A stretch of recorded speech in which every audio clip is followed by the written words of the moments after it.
It's a battle of the blue. Lincoln against O'Gorman, game 2 of our high school doubleheader. They got this one going a little early. Lincoln already coming up to bat. They drew a leadoff walk, and we just got the first bat out of the game right now. As out number 1, a fly out there to the center fielder Hamrick for O'Gorman. Zach Borg, Brian Stabner, Chad Berger producing right now. We might actually have Cordell Wright doing a little PA because they don't have a PA guy here. They just flipped on the lights, so we're all pulling a little double duty. Well, mainly you guys are pulling a little double duty more so. We take a look at some replay earlier. We just had a steal a few moments ago from Jude Timat, who reached on the leadoff walk. He's at second. And Brian, an interesting matchup. Again, another city rivalry game, which you get all the time. Lincoln and O'Gorman. Lincoln had a very strong team a year ago. They've lost a couple players, but again, these are two teams you kind of figure will probably be back here in a few weeks for the state tournament. Yeah. Timat goes again, by the way. He's going to be gunned out, though. No, I say he dropped the ball. He dropped it. Timat with the steal. So Timat with 2 stolen bases. We take a look at the replay here on Midwest Sports Plus. I think he was dead need, but looked like the third baseman, Schlimgen, couldn't quite hold on to it. Yeah, dropped the ball there on that one. So no surprise. We'll get to the starting batting lineup here. Swing and a miss. Bennett Duncan, by the way, is on the bump for O'Gorman, but again, we're kind of rolling as we're getting into this one as it rolls right into it. They start quick here in high school baseball, so apologize, but we have to roll along as this game gets going. Again, a leadoff walk to Jude Timat.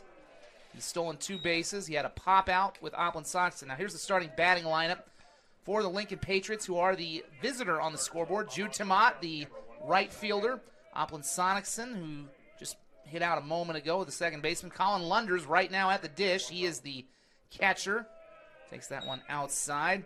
Cooper Hicks bats cleanup. He's in left field. Reed Atkinson, the third baseman, bats 5th. Cale Meyer over at short, bats 6th. Murphy Eisenberg, the DH, bats 7th. Jackson Rock, the first baseman, bats 8th. And Malachi Wright, the center fielder, bats 9th. Check swing. He went. Strike 3. Lunders is retired. A good bounce back there with the full count. Should be a great matchup tonight with Duncan on the mound. O'Gorman's ace. He's sub 1.75 ERA on the season. So the Lincoln Patriots and O'Gorman Knights, teams that are solid rivals and everything. That's one of the nice things you get when you come out here on a Tuesday or a Thursday night. You're always pretty much guaranteed this time of year, assuming the weather's nice, of a good inter-city matchup. If you just missed our first game of our doubleheader, Jefferson beat Washington 10-0, a game that was really solid pitcher's duel for about the first 3.5 innings, but Jefferson blew it open with a 7-run 4th inning and ended up 10-running them in 6 innings. We saw just a great outing from Everett Solomon. 10 strikeouts through 6. 72 pitches, 51 were strikes. Frankly, if they'd played a 7th inning, he probably would have pretty easily finished the ball game. I don't think there's much doubt on that. Nice recovery after getting down 2 balls for Duncan as he's even the count here with the cleanup hitter, Cooper Hicks. Runner at third is Timat. He reached with the leadoff walk. Called strike 3 as he paints the outside corner. Duncan, who issued that leadoff walk, finishes with a flourish. 2 strikeouts to strand a runner at third. Lincoln turned away in the top of the first. O'Gorman coming to bat when we return. You're watching the Avera Health Game of the Week on Midwest Sports Plus. South Dakota, a state shaped by its people. It's more than a place. It's opportunity waiting to be realized. At South Dakota State University, we turn that opportunity into progress through unbiased research, education that empowers, and a community that lifts each other higher. SDSU drives the future of this state.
might be having some audio issues, so I do apologize if that's an issue, but we're going to keep going through that.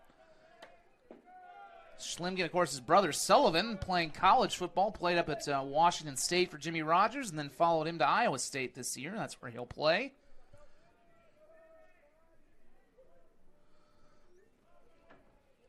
That Schlimgen family has had some deep roots. Of course, a lot of the O'Gorman people end up going on to play for Renner Post. I mean, there's another thing that... A lot of baseball guys in the Schlimgen name, yeah. Yeah, no kidding. And then it was really... I mean, there's another benchmark of the change of baseball in the state of South Dakota at the prep Legion level was when Renner 307 came online. It was a little controversial at first, but boy, it really improved the quality all around, and Renner's won several state titles. They've been, you could argue, they've been just as good over the last 8-9 years as Post 22. Here's a drive, and that'll get through for a base hit. Runner trying to take third. He better get back, and he does. Dancing around there is Schlimgen, but there is a base hit for the pitcher / DH, Bennett Duncan.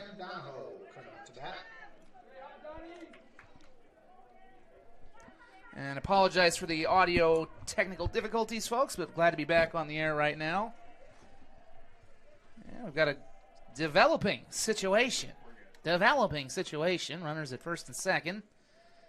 Bennett Duncan, nice to see the pitcher still hit. Granted, they have him in the DH role. This is driven to center field.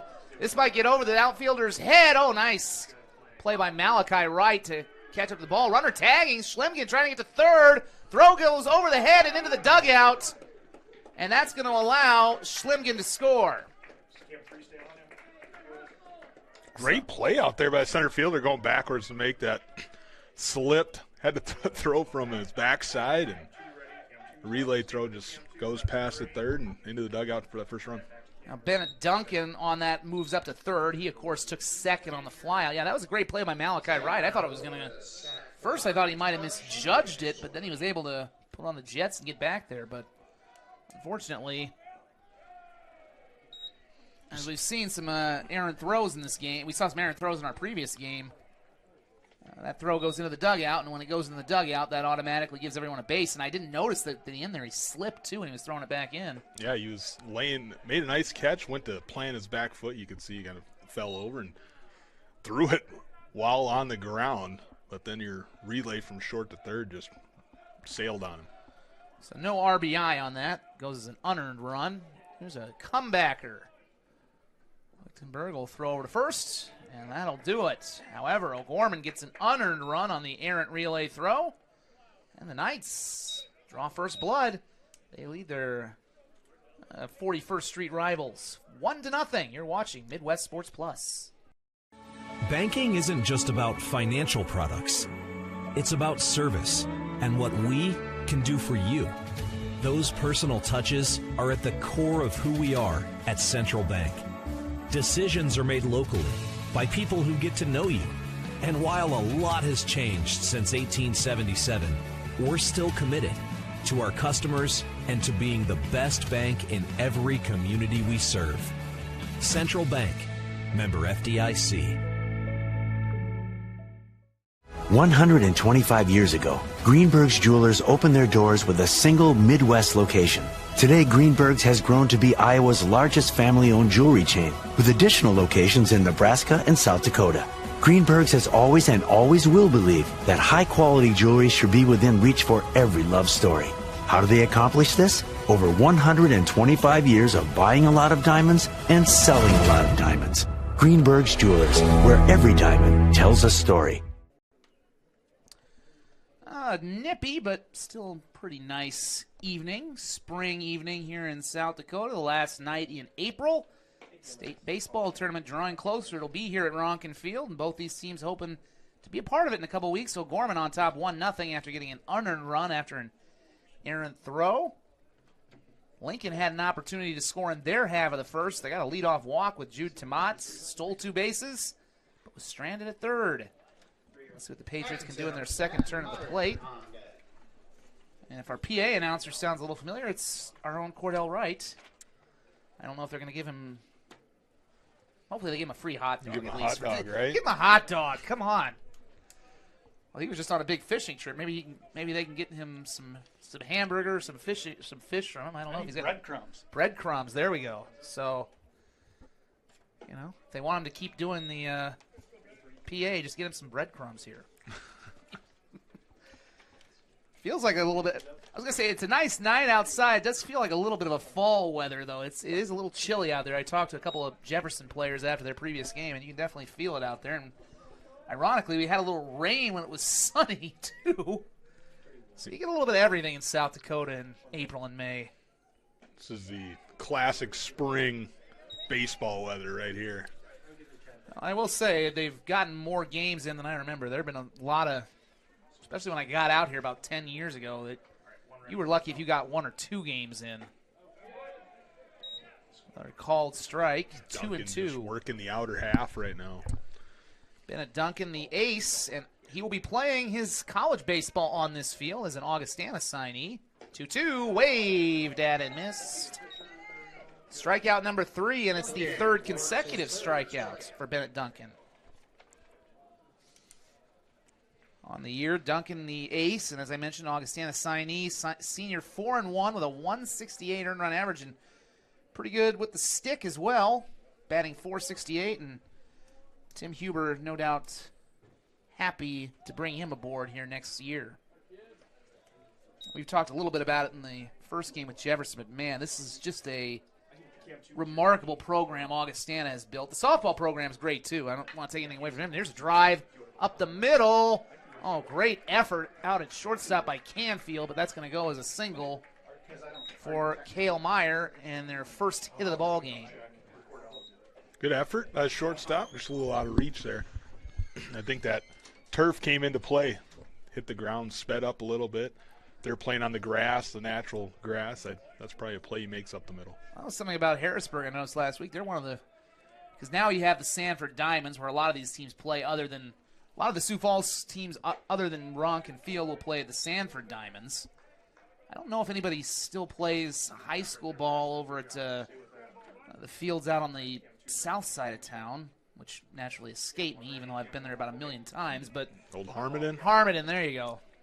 I don't know if anybody plays high school ball. Obviously, I know Post 15, East and West still play there, but when Legion ball. But the point of it is, you've got a lot of turf fields right now, and Harrisburg's one of the only ones that has an infield that's grass. The combo turf.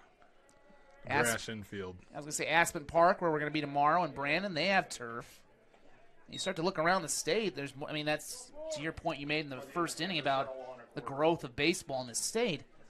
The facilities, and that's one of them, is that you can play on these turf fields and you can play through almost any conditions. Yeah, that's especially here in South Dakota, right? You don't know what you're going to get. We could get 4 inches of snow tomorrow. We could get rain in the afternoon, so you gotta have a field that's going to be able to hold up to whatever, and that turf has made a big difference in that. Yeah, I mean, I can think of one particular at South Dakota State where they played at Irv Heater Field. I mean, they would have so many games get canceled because their dirt field was just waterlogged, even if they got a sprinkle. So much as a little bit of, like a half an inch of rain, and that field was unplayable. Well, they turfed the entire thing, and they're seldom, if ever, missing a home game unless it's just, a complete downpour or a blizzard. So, and of course, you have the Sanford Fieldhouse, which, to the point you made earlier, you can't exactly say we're Florida, but it does give kids around here more year-round opportunities. And there's, speaking to the growth of baseball, that field is busy almost every night with some age level. Yep. And it probably won't be called strike 3. As Murphy Eisenberg thought he was going to get a ticket down to first. Mr. Umpire had other ideas, and that is strikeout number 4. It's the 4th consecutive strikeout for Duncan. There was, of course, a single sandwiched in between there, but he's 1 out away from getting out of the jam. It's kind of interesting to see how Duncan works here against the left-handed hitter. Against all the righties, he's been working the outer half. We'll see where he looks to attack more against left-handed hitters. Jackson Rock, the first baseman, spelled R-A-A-K. Say no relation to the former Lincoln Patriot basketball great J.T. Rock, who spelled his name R-O-C-K. He's going to be heading off to Kansas State. Yeah. Third school now for him. Began at Iowa State, went to New Mexico. Getting a tour of the United States. We got another big man from South Dakota heading to a big D1 school. Damon Wilkinson going to Nebraska. Oh, did that just become official today? I hadn't seen that yet. I know Damon was making a visit there, but interesting move, yeah. Fred Hoiberg finally got the Cornhuskers over the hump this year. Never won an NCAA tournament game, got to the Sweet 16. Probably stings a little bit they lost to a rival in Iowa. Great jump over at first. And, yep, that will be an easy steal. In fact, the catcher, Donahoe, didn't even bother to throw. That was how easily Meyer had that one. Yeah, he had his pitch timing down there, and you could see he got a nice jump off of that. Good secondary. Great jump. Count is full to Rock. Runner in scoring position. Payoff pitch. Outside ball 4. So there is the second walk of the game for Duncan. Again, he walked the leadoff man, Tamat. Didn't hurt him in the first inning, even though Tamat reached third. 2 on now for Malachi Wright, the 9-hole hitter and center fielder.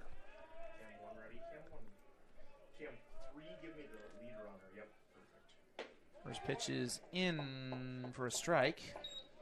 You gotta love some of the umpires here with the kind of delayed theatrics. Yeah, that's not always fun being the guy running the scoreboard when the umpire has a delay call. Not fun being the announcer. You're trying to think, oh, there's ball 4. Nope, strike 3. Here's a high fly ball into center field. Going back on it is Hamrick. They converge and retire the side. Lincoln gets 2 aboard, but leaves them both. Head to the bottom of the second. O'Gorman will look to build on their lead, up 1-0 on Midwest Sports Plus. South Dakota, a state shaped by its people. It's more than a place. It's opportunity waiting to be realized. At South Dakota State University, we turn that opportunity into progress through unbiased research, education that empowers, and a community that lifts each other higher. SDSU drives the future of this state. We're not just here. We're leading with purpose, trust, and impact. This is SD State. Banking isn't just about financial products. It's about service and what we can do for you. Those personal touches are at the core of who we are at Central Bank. Decisions are made locally by people who get to know you. And while a lot has changed since 1877, we're still committed to our customers and to being the best bank in every community we serve. Central Bank, member FDIC. Day turning to night in Sioux Falls at Augustana's Ronken Field. O'Gorman, speaking of night, the Knights leads 1-0, an unearned run coming across in the first inning. Each team with 1 hit. Lincoln's actually had more traffic on the base paths, but they've stranded 3 runners. Brian Stabner, Zach Borg, Chad Berger producing. Our Midwest Sports Plus crew, game 2 for us. We'll have another doubleheader tomorrow with Yankton visiting Brandon Valley. That'll be a conventional doubleheader at 6 and 8. First pitch is misses for a ball. That one inside. We do have access to. It's a little spotty sometimes getting game changer access, so we don't have the full stats on Owen Lechtenberg. That one in on the hands and fouled back to the first base screen. Count is 2-1. Patriots coming into this game at 12-8 overall, 10-5 in Class A play. Gorman, meanwhile, 8-14 overall, but they are 8-6 in Class A play, and it's always kind of a crapshoot when you're talking about non-conference. Here's a throw from third. Bit of a wild throw there from Atkinson, but a good job by Rock to collect it and tag out the runner in the baseline. Yeah, great job coming off the bag to make the catch and put the tag on. So out number 1 on the 5-3 putout as Gorman's leadoff man is put away. And that will bring up Colin Boyle, the left fielder.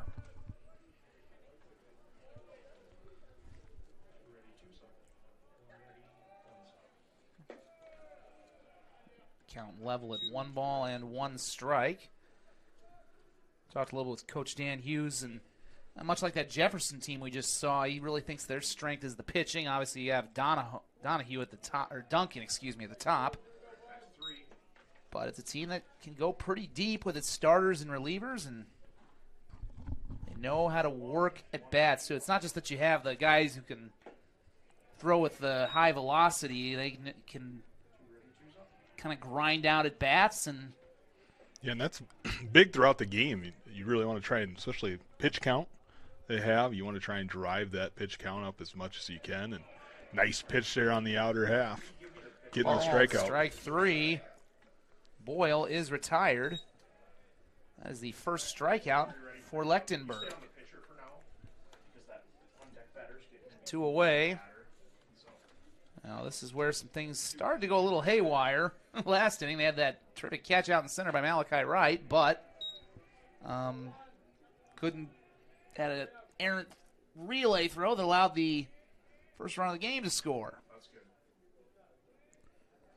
The lefty Lechtenberg brings it in. Kind of interesting. We've seen 2 straight left-handed pitchers in these games we've done. We had Briar Rave for Washington, who started out pretty strong but ran into a tough 4th inning for Washington. A lot of unearned runs. He gave up 2 earned runs in that 7-run inning. You're starting to see the lefty be a lot more common all throughout South Dakota baseball, especially now. Well, as is the old saying, if you can be a left-handed pitcher, you could have a long playing career in baseball. Yeah, except for when I played, they required you to throw about 180 pitches an outing, especially if you couldn't throw strikes. Well, that will potentially limit the career. I see your point there. And a bit of a limited moment here for Lechtenberg as he issues a free pass to Gavin Hamrick, 2-out base runner for the Knights.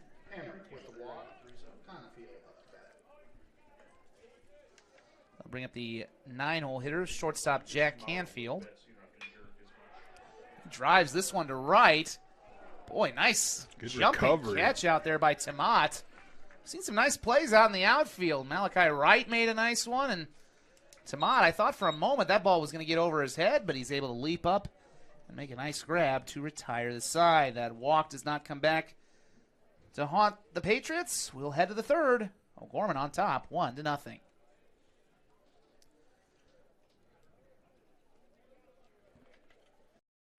Banking isn't just about financial products. It's about service and what we can do for you. Those personal touches are at the core of who we are at Central Bank. Decisions are made locally by people who get to know you. And while a lot has changed since 1877, we're still committed to our customers and to being the best bank in every community we serve. Central Bank, member FDIC. 125 years ago, Greenberg's Jewelers opened their doors with a single Midwest location. Today, Greenberg's has grown to be Iowa's largest family-owned jewelry chain, with additional locations in Nebraska and South Dakota. Greenberg's has always and always will believe that high-quality jewelry should be within reach for every love story. How do they accomplish this? Over 125 years of buying a lot of diamonds and selling a lot of diamonds. Greenberg's Jewelers, where every diamond tells a story. Back at Ronken Field, 1-0 O'Gorman, an unearned run, the difference right now in this one. Lincoln's had plenty of traffic on the base paths, Brian Stabner, but if you have to get that big hit off of the ace of the O'Gorman Knights, Bennett Duncan. They've done a great job getting base runners, but there's a reason why he's such a great pitcher. He limits the damage once it gets runners in scoring position. Jude Tamat, back at the top of the lineup for Lincoln. A regular leadoff hitter will lead things off here. In the words of Jordan Johnson, a, quote, dog. Ground ball to second. And he is going to be out here on 2 pitches as Sohn throws over to Norenberg for the out. A comment that Coach Johnson made about Tamat is that he just plays the game at 100 miles per hour, and hits the ball hard, runs harder. Guy he wishes he could have back. And we saw that in the first inning when he stole 2 bases after getting a leadoff walk. Got to third, but Patriots just couldn't quite get him in. I think the term they use for that is gritty. Very true. Very true. So now Opland Sonicson will come up. He flew out to left his last time up. It is really the top of the lineup, the 1, 2, 3 hitters, which drive this Lincoln machine. Sonicson swinging it pretty well this year, and he's kind of a utility guy. Plays anywhere on the field for them. He has been dealing with a sore knee of late, so not quite at 100%. They're hoping they can get him back to full speed by the time the regionals and ideally for them the state tournament roll around. Yeah, you're hoping to be as healthy as possible once you get the playoffs. And it's one thing about baseball a lot of people don't probably realize is you get stuck standing there for 2.5, 3 hours. It's a lot harder on your body than you think it is. And today, Sonicson playing over at second base. Even worse if you're that catcher who has to be in the crouch for 7, 8, 9 innings. That one will skip away. It's going to be ball 4. And Duncan, the ace, he does have the strikeout pitch today, 4 of them, but that is now his 3rd base on balls. And it sets the table for one of the top power hitters in the state of South Dakota, Colin Lunders. We saw earlier in our game with Washington and Jefferson, Caleb Booman. He's got quite a few home runs, but Lunders has him beat. 5 round trippers this year. And a guy that is a threat to go long ball anytime he steps up. See if he can pick out a pitch here, especially after getting the walk and getting ahead here early 1-0. See if he can find his pitch and drive one. Fanned his last time up. In fact, he and Cooper Hicks both struck out. This one skips in front of the catcher Donahoe, and that will allow Sonicson to take second. The rare pass ball that goes in front of the catcher. Yeah, he got all the way dropped down, both knees. Great block, but didn't get the smother on top of it. So, for the 3rd straight inning, Lincoln has a runner in scoring position. Can they get the big hit? Back up the middle. Looks like they've got it. Base hit for Lunders. They're going to wave in Sonicson. Here comes the throw. It'll be cut off, and we've got a tie ball game. 1-1 on the RBI single from Colin Lunders. He can certainly leave the yard anytime he wants, but he's a pretty complete hitter all around. Staying right through the middle of the field, driving in that runner from second. We got a tie ball game at 1, and another runner right on first base here with 1 down. Well, if you're Jordan Johnson, you have to like the way your team is attacking the ace of the O'Gorman Knights in Duncan. He's gotten a couple of strikeouts, which you know he's going to get, but they've worked some deep counts, gotten a couple of base on balls, and just a good piece of hitting there. Well, and they've had traffic every inning here so far, so it's while he's getting strikeouts, it's not dominant with nobody on base. Got a courtesy runner coming out right now for the Lincoln Patriots. Watch that name here in 1 second. Looks like it's Cooper Wasmond. Wasmer, okay. Good correction from Cordell. Game changer, it says Wasmond, so not sure. The game changer's been a little interesting, too. I've missed a couple of first names, but good. All right, you're good. Appreciative of anything we can get on that. And like I said, they've been such a good app. One of the better apps, that and Track Wrestling. Although I think they've changed that now. It's with Flow Wrestling, but if you're a baseball or a wrestling fanatic, those apps will keep the most their stats will be as accurate as any college department will during a season. The great thing about Game Changer is most people have it attached to their scoreboard, so all you have to do is you enter in what happens in the game, and it'll put it right up on the scoreboard, and it keeps track of all your stats right there. 2-1 to Cooper Hicks in a tie ball game. See if Lunders might take off. Pitch misses low and away. 3-1. And it is, in fact, Wasmond. So Lunders getting a chance to get a breather on the bench after that RBI single with the courtesy runner. And again, that's a pretty common rule. Swing and a miss there on 3-1 as they gave Hicks the green light. That was the old 3-1 hack right there. Just let it eat. So we'll see if they send Wasman here. Payoff pitch. He does not go. And good eye from Hicks. He takes ball 4. Again, good as Duncan is, he's not had the best control tonight. That is. Yeah, they're going to get a mound visit out of that. I mean, he started this game with a leadoff walk. 2 more walks, 3 walks this inning. The traffic continues here for Lincoln. First and second now. I'm going to say, yeah, I'll check that. 2 walks this inning, but yeah, it's a bit of a rare off night, I would say, for Duncan. Patriots have not really made him pay enough, other than just a few moments ago when they got the Lunders RBI single, but 1 out here. Jordan Johnson with some encouraging words for his number 6 hitter, Cale Meyer.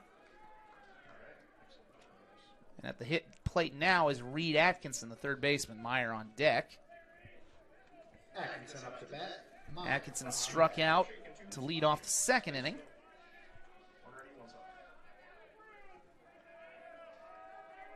A big moment early in this game. Chance for Lincoln to take control.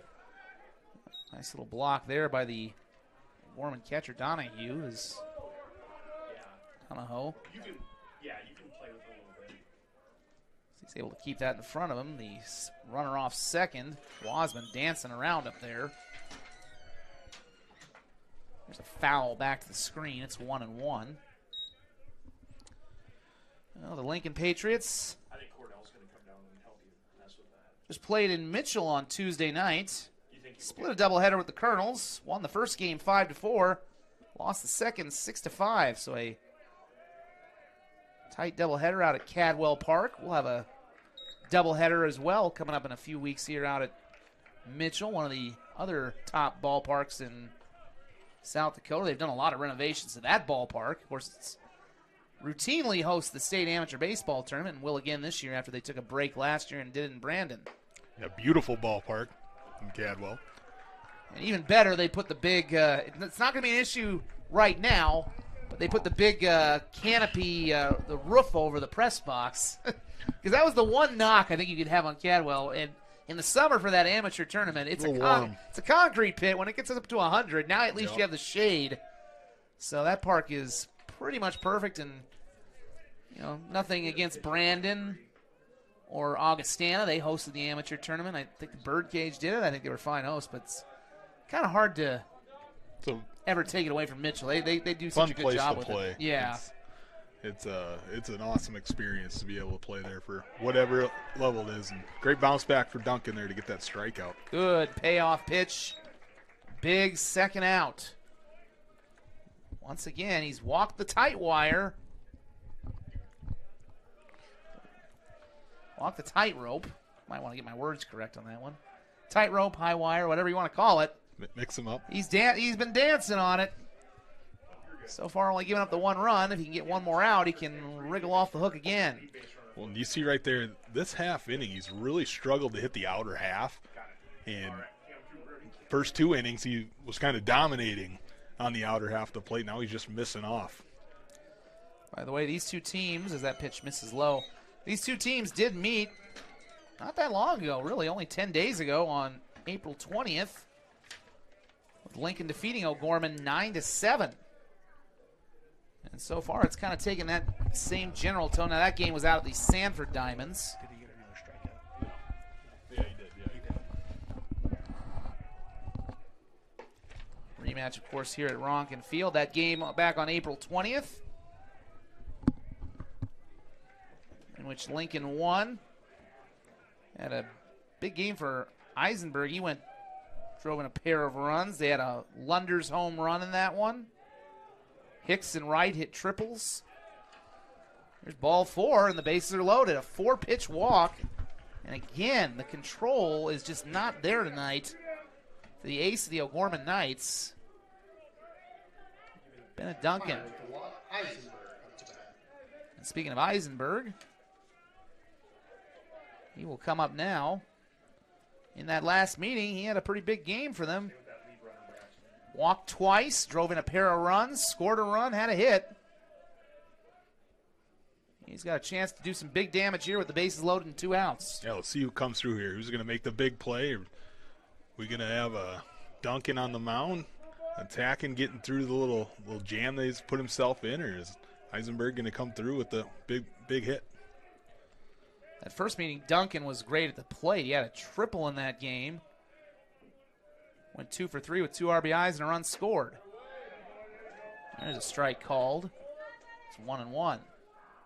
Nope, I got Braxton on there. There have been a lot of ducks on the pond in this game for Lincoln in the early going. None more so than right now. They stranded 2 last inning, 1 in the first. Here's a bouncer up the middle. This could be a tough play. Takes a tricky hop, but good job by Sohn to stick with it. He flips to his shortstop to retire the side. Lincoln, though, is able to scratch across a run. And we've got a tie ball game as we head to the bottom of the third.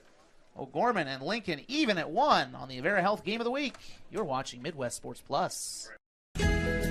Finding a place to belong is everything.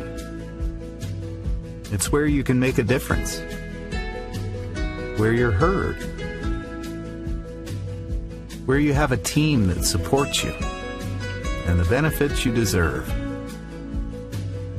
At Avera, you can find that place.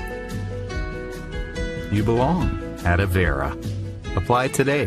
Avera.org/careers.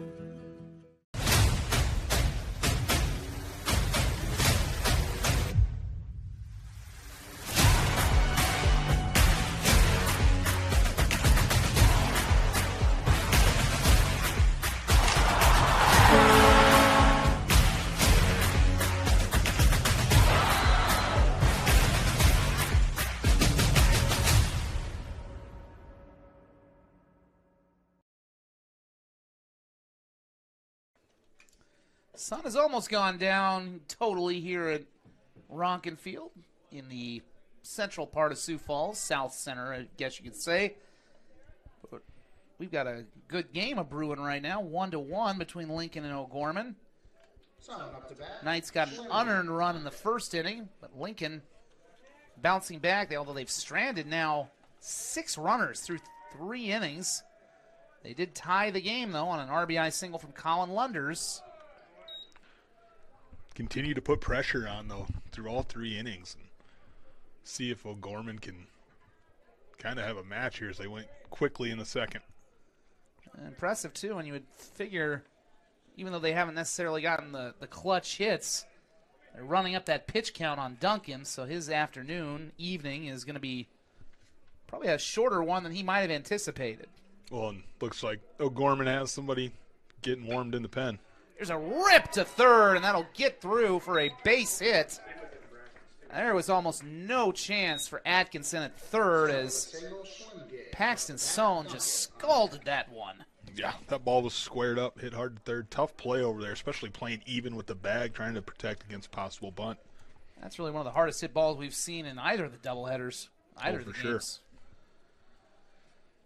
Good replay on the Midwest Sports Plus camera as you get to see the full swing and follow through.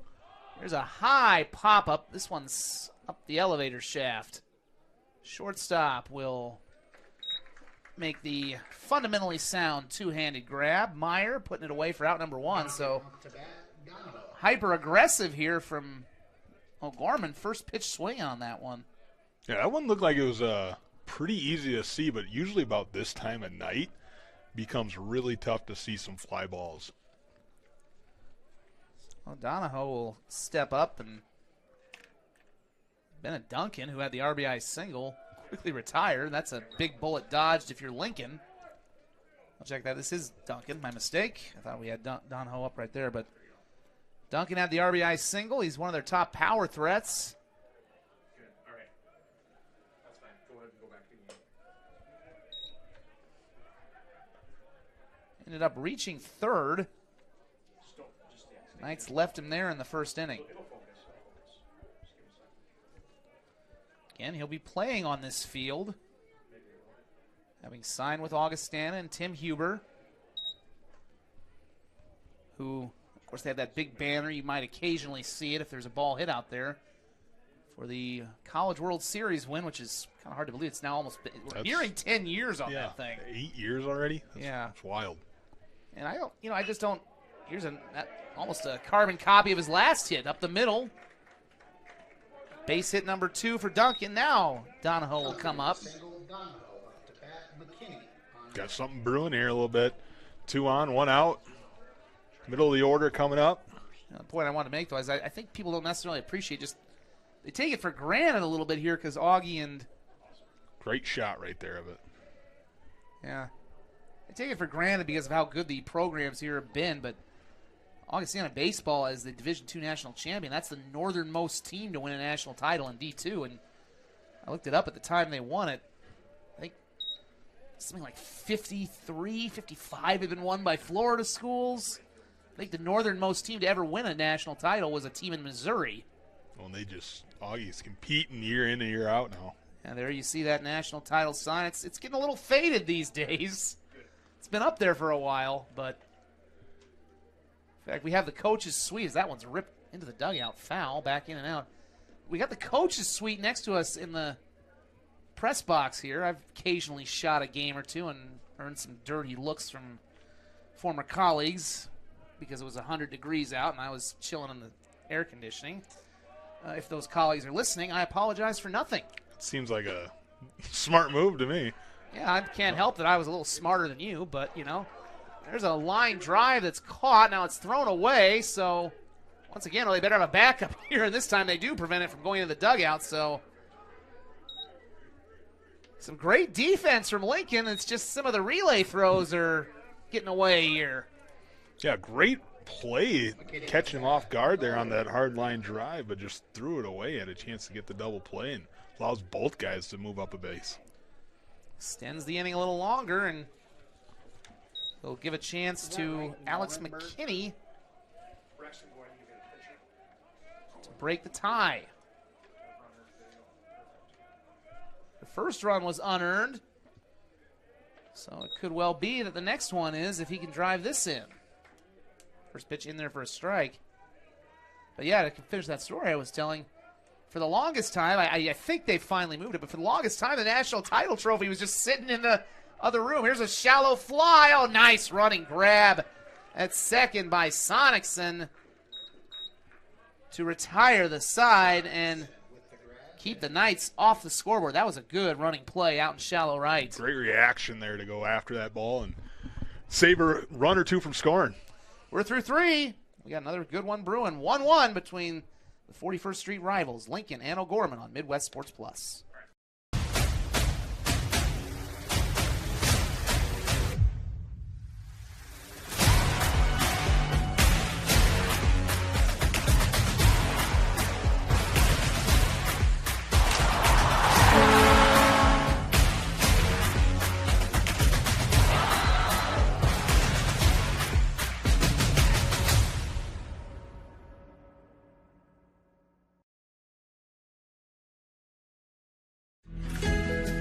Finding a place to belong is everything. It's where you can make a difference, where you're heard, where you have a team that supports you, and the benefits you deserve. At Avera, you can find that place. You belong at Avera. Apply today. Avera.org/careers. Last night of April, about 46 degrees right now, and probably will keep dropping as the last of the sun departs. 1-1. Pressure's going to ratchet up a little bit here for both teams, and again, these two met just 10 days ago, a 2-run ball game that the Patriots prevailed in over at the Sanford Diamonds, not far from here. And, of course, these games all become critical as you start to look at the seeding points. Moving ahead to the South Dakota State A Baseball Tournament, which will once again be held right here at Augustana's Ronken Field. That's coming up May 22nd through the 23rd. So literally 3 weeks from tomorrow. It's a little early this year, isn't it? We got a week earlier Memorial Weekend this year. Yeah, it feels that way. Yep. I mean, and a lot of years too, it's over at the Bird Cage. I'm just speculating. It could be the Canaries might be home. I'm not quite sure what the situation is there, but it's kind of rotated over the years. There have been years it's primarily been at the Bird Cage, but it's also been at Ronken Field before, and this is a fine host. Again, this ballpark has hosted the State B tournament. It's hosted the amateur tournament. I believe the NSIC tournament. NSIC's been here, yeah. NSIC baseball will be back here this year. I will double check on that. Now, I believe the Bird Cage hosts the primary championship this year, so this will be one of the sites, the staging sites, but the championship game will be played over at Sioux Falls Stadium, a.k.a. the Bird Cage. In there for a strike. I don't think anybody calls it Sioux Falls Stadium anymore, though. Yeah, I didn't know what you were talking about when you said Sioux Falls Stadium. John Gaskins is probably listening to this somewhere and very angry. I just called it Sioux Falls Stadium. I think he's somewhere. I think he's on a vacation, so he's probably not listening, so that probably helps. Leadoff walk. Another walk for Duncan. And a couple of them have been leadoff walks, too. Once again, here's that early traffic in the inning. Well, you just wonder maybe it's the cooler temps or just not his night. But frankly, he's a little fortunate. Lincoln hasn't taken better advantage of the situations. Here's a square to bunt. Bunts right through it. Does Lincoln's number 17, the 9-hole hitter, Malachi Wright in center field. He's looking to bunt here, but they had a great lead over at first base. I think he could have probably just took the bag. Well, you got that top of the lineup, which really kind of drives everything. That one's in the dirt. Again, you mentioned that great lead, but no chance to advance there for Rock. Duncan, by the way, at 78 pitches, so we kind of think this is going to be it for him. I don't know if they're going to be able to extend him to much more than 90 at this pace. Another square to bunt, strike, throw over to first. They've got it picked off. Well, I'm not sure what was going on there, if Rock just got caught napping, but a good throw from the catcher, Donahoe, and he was meat. Great throw from Donahoe. You see Rock got a great secondary, but as he tried to retreat, he fell over. Yep, there it is. You see a good replay there on the Midwest Sports Plus replay cam as you clearly see his feet just kind of come out from under him. Huge break for the O'Gorman Knights. Yeah, now you get to kind of reset the inning here. 2-2 count. See if you can get that last one. And becomes even more critical because, again, you got that top of the lineup, which is just buried so many teams they've played with Tamat, Sonicson, and Lunders. It did a pretty good job of burying the Knights when they played 10 days ago. But, once again, Duncan has gone full in the count. Payoff. Swing and a miss. Malachi Wright down on strikes. And we flip back to the top of the lineup. You know, for Lincoln there, it's just you start the inning off with a walk. You look like you got an opportunity. You're looking to sacrifice him up. And then not only do you get back picked, but then you get a strikeout right after. And now Duncan's kind of in control here. For Duncan, that was his 6th strikeout. He also has 6 walks. Very rare line score. He's only given up 2 hits. But again, the pitch count is getting up there, and I can't imagine. Get out of this inning quickly, might get one more inning out of him, but wouldn't think he's going to be stretched over 100 at this point in the season, especially on a cool night like this. No, and I don't think their pitch count will probably allow them to get that high. Way inside. And quite frankly, Temet kind of had to duck, or that might have gotten him in the noggin. I was going to say, Duncan on the year. I mentioned the 4-run record and the sub-2 ERA. 2-1 pitch. Outside again. He's had, I don't want to say spotty control. He had 22 strikeouts entering this game, but 16 walks. So he can get a little wild, and we've seen it today as he issues his 7th free pass with 2 outs. Lincoln's done a great job being patient, though. They're pushing him up into the probably 90 now for pitch count as we're through 3 2/3. Yeah, we are very near that point. 7 walks, 86 pitches right now after that. Remember what we did earlier? Actually, we'll amend that. 88 pitches now. So would kind of think this is probably going to be it for Duncan, and that's a big win for Lincoln. As we've said, they probably haven't taken advantage enough of the opportunities, but if they can knock the ace of the O'Gorman Knights out after just 4 innings, I think you'd take that most nights. Yeah, you're going to get 4 innings to... High chopper, and that's going to be a fair ball. That was a Baltimore chop. Runner hustling for third. He's going to make it in to Mott. He looks like he might be a little hurt, though. He slid hard head first. That's Jordan Johnson told us he plays baseball at 100 miles an hour, and you saw it right there. You just hope he's okay. Take a look at the replay. I didn't look like it was his head. He might have got kind of holding his gut there. I think he might have got, the wind kind of knocked out of him a little bit. You see, you're not used to sliding on the hard turf, and you can go a long distance on your slides, and it looked like he just kind of landed pretty hard on that slide. Great hustle, though, going from first to third. Got a meeting at the mound here. Again, the pitch count has gotten a lot higher than probably O'Gorman ever thought it would get. Next pitch will be the 90th for Duncan, and it's going to be against Colin Lunders. Only happens to be one of the state's top, if not the top, high school power hitter with 5 home runs.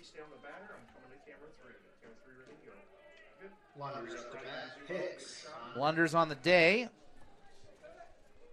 Does have 1 hit. Also struck out in his first at bat. Yeah, I think he drove in the run last. Drove in the game-tying run. Yep. Now that was not a 2-out hit. They've had a lot of opportunities with 2 outs. As we said, through the first 3 innings, they've stranded 6 on the base paths. Can they get the big hit with 2 outs? That one in the dirt. Runner takes off for second. Will make it there. Sonicson. They kind of brought in the infielder there to make sure the runner at third, Tamont, didn't try to steal home. We saw a steal of home earlier today on a similar kind of play for Jefferson. 1 ball, no strikes. Up and in. Well, in that first and third situation, there's a lot of different things your infield can do. A lot of times they'll try to back pick at third. They'll run the cut play where the second baseman run right in front of the second base there to make sure they don't get the guy advancing home, or sometimes they'll just throw through. High, 3 balls and no strikes. That Lincoln bullpen, that O'Gorman bullpen, I don't see any more activity. I think they're ready to bring in whoever they're going to bring in if they are going to make the call. High again, ball 4. You do wonder if that was more of a waste because they didn't want to necessarily give Lunders anything good to hit. And here comes Dan Hughes. That's going to be the end of the night for Bennett Duncan. 8 walks. He only gives up the 1 run, but a very unusual effort for him as he walks 8 and leaves with the bases loaded for Lincoln. We've got a pitching change. We'll tell you about who's coming out of the bullpen when we return in a 1-1 tie on Midwest Sports Plus.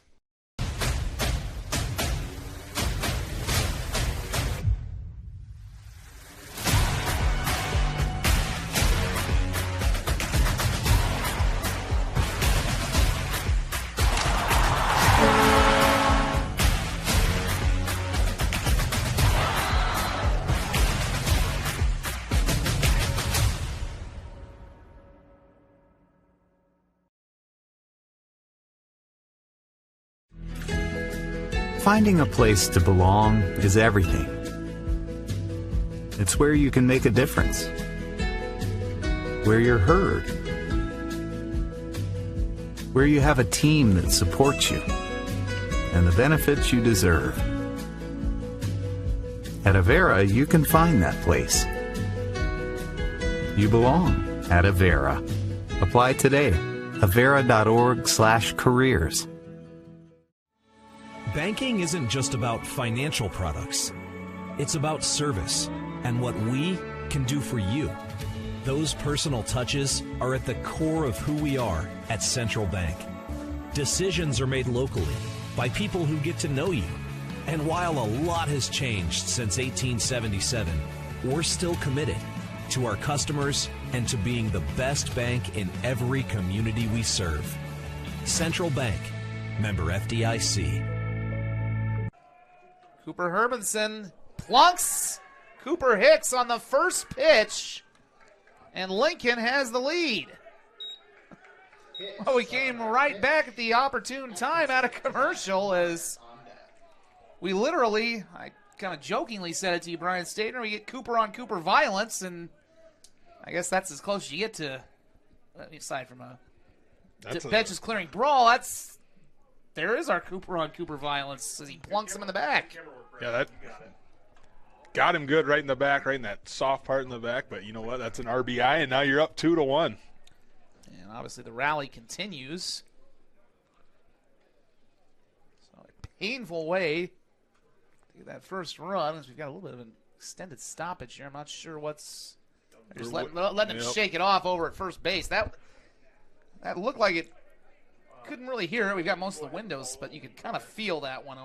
Look, it was right between the numbers. Well, that lower part of the back, that's one of those soft spots to get a hit in that really hurts. If you want to take one, you kind of want to take one in the backside or in the thigh. Fouled off. Right now, doesn't look like Hermanson is fooling anybody, as Reed Atkinson was just a little bit late on that one. Yeah, timing was right there, just missed it. 0-1. Good-looking breaking ball, but it's a little low. Hermanson on the years worked 16 2/3 innings, 5 appearances, 3 starts.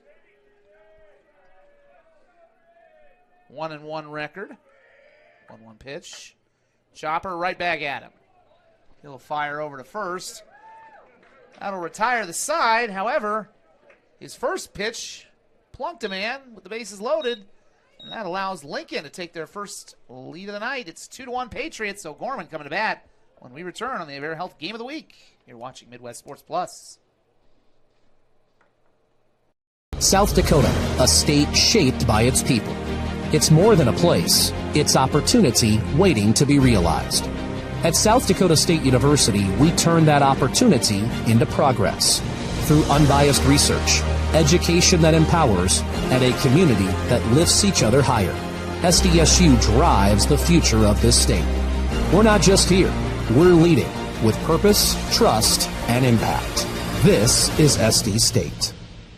From the field to your phone, Midwest Sports Plus is your all-access pass to regional sports. Watch high school sports live all season long with college and high school breakdowns, exclusive shows covering our region and beyond. Stream it anywhere on your phone or TV with Roku, Apple TV, and Fire TV. Every play, every game, all in one place. Sign up now at MidwestSportsPlus.com. An incredible value for the fans who want it all.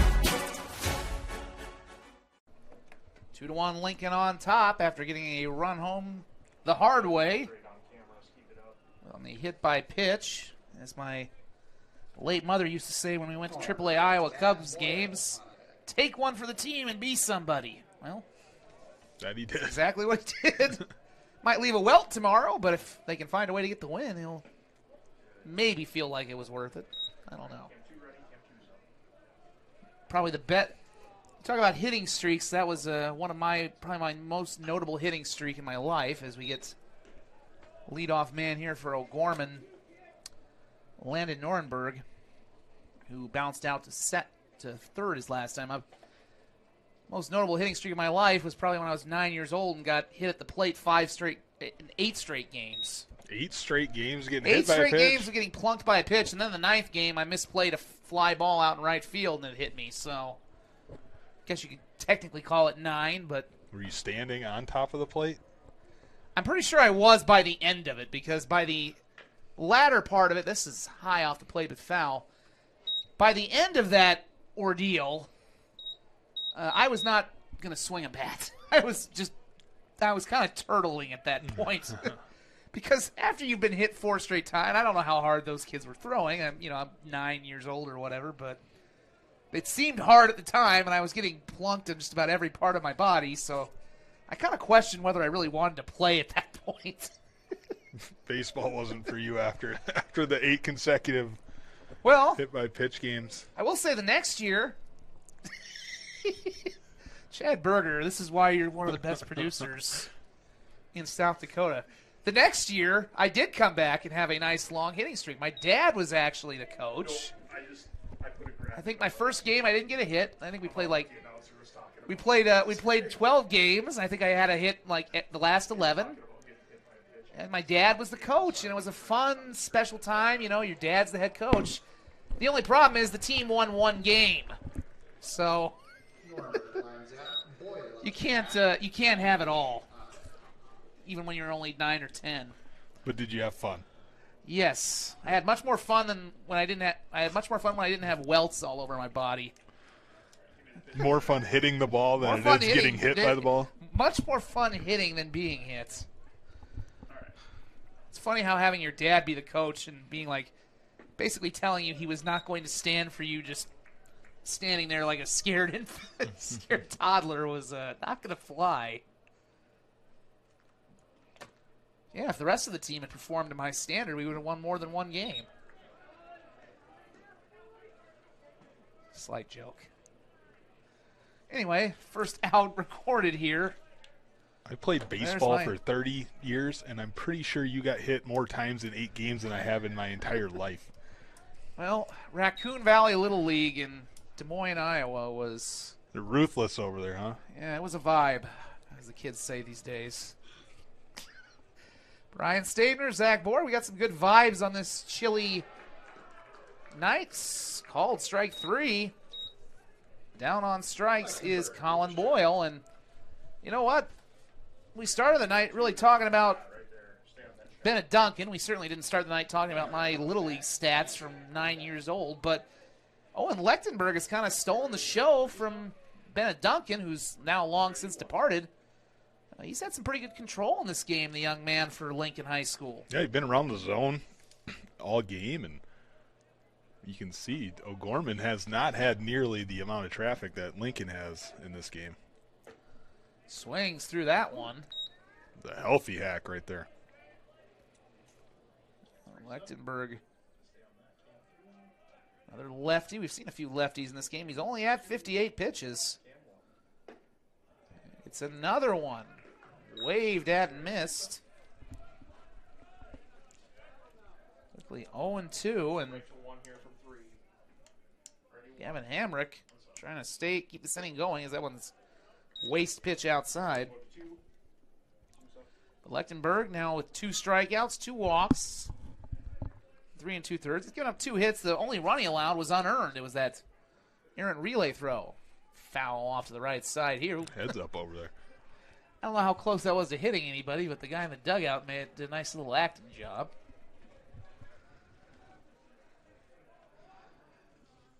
So, count remains 1-2 for the O'Gorman Knights. Chopped in front of the plate. This is a fair ball. Catcher out of his crouch. Throws it down the right field line. That was going to be a tough play from the jump. Lunders throws it away. And taking second is Hamrick. You could probably give him a single and an error on that. I believe that is a hit with an error to advance him to second. Well, and for those who aren't aware, our Midwest Sports Plus crew is handling more than just the broadcast right now. Cordell Wright, who produced our first game, is doing PA for the first time since maybe he was in Dubrick High School. I don't know. Ever, he says. Ever. Hopefully they'll give him some breadcrumbs for the fish he just had from his great fishing trip. And my color man, Brian Stabner, he's been operating the scoreboard here at Augustana for the last 2 games. So we're a full-service crew here at Midwest Sports Plus. Not only have we done, I think we're nearing 150 total broadcasts of some kind. I mean, we had more than it's probably getting closer to 200 right now, honestly. I think it's 200. Yeah, I mean, and that's just South Dakota. I don't think we're even factoring in the Iowa side, and I think a little bit of Minnesota and North Dakota. But South Dakota alone, we're nearing 200 between basketball, football, little volleyball, now baseball, and I wouldn't be shocked if we do some Legion down the road. Hopefully not speaking out of turn there, but foul ball off to the right. So not only will we televise more high school sports than anybody in the state of South Dakota, we'll provide your PA services. We'll do your scoreboard. We won't grill your food. That might be taking it a step too far. We might drive the team bus. They're going to start setting us up in the concession stand. Whatever we got to do, we will do it. We're that kind of operation here. This is how you build an empire, folks. Ground ball between third and short. That's going to get through, and we've got a tie ball game. Great piece of two-out hitting by Jack Canfield, the number 9 hole hitter, pulling that one through the hole. And the two-out rally ties the game at 2. Great piece of hitting, driving that through the hole. Shortstop, great effort at short, but he just can't knock it down and keep that in front of him. Would have saved a run if he could have done that. Yeah, at shortstop for Lincoln, that was Cale Meyer, and that was a long run, and he very nearly was able to keep it on the infield. No dice. And now we'll see how aggressive they get with Canfield over at first base and 2 outs, as they flip back to the top of the lineup with Paxton Sohn.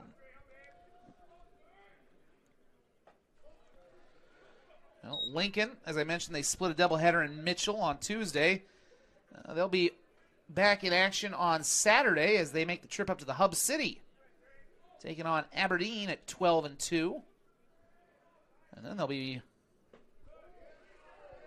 back in Sioux Falls, playing at the Sanford Diamonds, a doubleheader against Brandon Valley on Monday. In fact, another game on Tuesday against Jefferson. So you've got, within a couple of days, they'll be playing 5 games. Yeah, we saw that earlier, too. Jefferson kind of had the same similar schedule. I think everybody's probably got that crowded schedule here this next coming 10 days or so. Well, you wonder, too, if any of these teams maybe are having to potentially get some snow outs, rain outs back in if they rescheduled. Here's a drive into right field. That's going to get down for a base hit. Nicely cut off by Tamad out in right field. However, Canfield will take third. We've got runners at the corners. And this 2-out rally continues. Now Talek Schlimgen has a chance to give the Knights the lead. Went well with the baseball there, hitting it to the right side. Actually, right fielder, great job cutting that off so it didn't get into the gap. Otherwise, they would have scored easy there. Yeah, especially with the speed of Canfield over at first base. He went rather effortlessly from first to third. So Talek Schlimgen. A look over to first. Sohn gets back. Schlimgen, we mentioned the bloodlines for him. He's living up to the family name, hitting .432 on the year. Comes out to 19 for 44. 3 doubles, 3 triples, 8 runs batted in, 22 runs scored.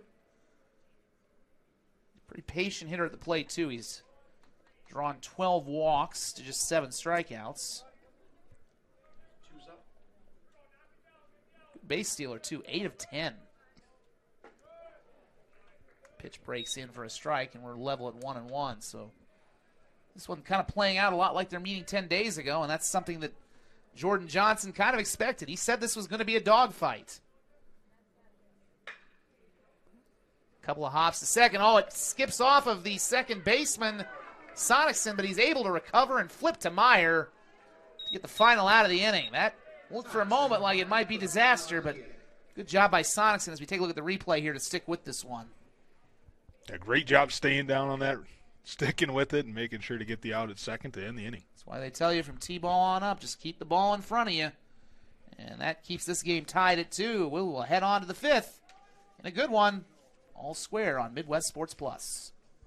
125 years ago, Greenberg's Jewelers opened their doors with a single Midwest location. Today, Greenberg's has grown to be Iowa's largest family-owned jewelry chain, with additional locations in Nebraska and South Dakota.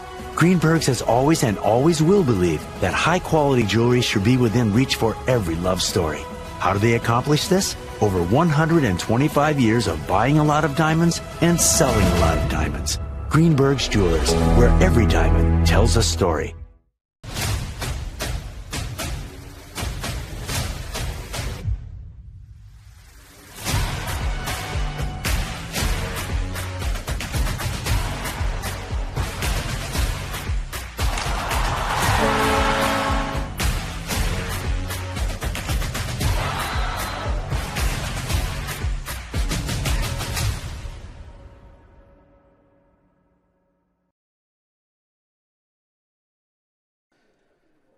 Two to two our score as we head to the 5th inning. Lincoln and O'Gorman. We're sharing some barbs, creating some new chyrons, and breaking Sioux Falls television / live stream, whatever you want to call it, history with the first ever announcer hit by pitch graphic, I'm pretty sure, in the storied history of broadcasting in South Dakota and Sioux Falls. Can you be listed in the Guinness Book for that one? I feel like I mean, you know, I'm sure somebody's been hit by a pitch more times than me, but they never got their name on a graphic in a broadcast, so. They can make it Make it real specific. Put sports announcer, Guinness Book World Records. As I've said, then a few years later, I move out and I'm taking some warm-up swings. Think I'm Ken Griffey Jr. I wonder if the kids know who that is these days, by the way.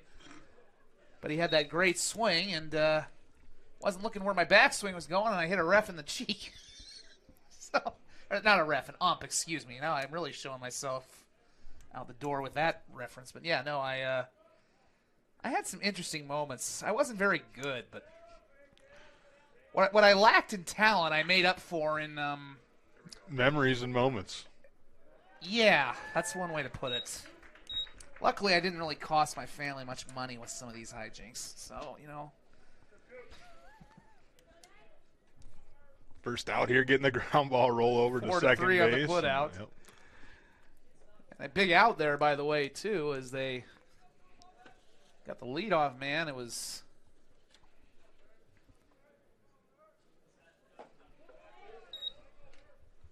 we reset ourselves here as O'Gorman goes back to work. And again, no Duncan. His evening was pretty short. The walks really did him in. There's a ground ball to third. This is going to be a tough chance. Great throw on the run, but it pulls the first baseman off the bag. I think they called a foul ball. Now they do call foul ball. Yeah, that was going to be a tough play for Schlimgen, and might have led to the throw being offline. So we'll do it all over again, although I don't know if they've really informed Murphy Eisenberg yet. Now he finally comes back. Leadoff man, by the way, was Cale Meyer, who bounced out. Good start for Hermanson here, getting the quick first out. Now 0-2.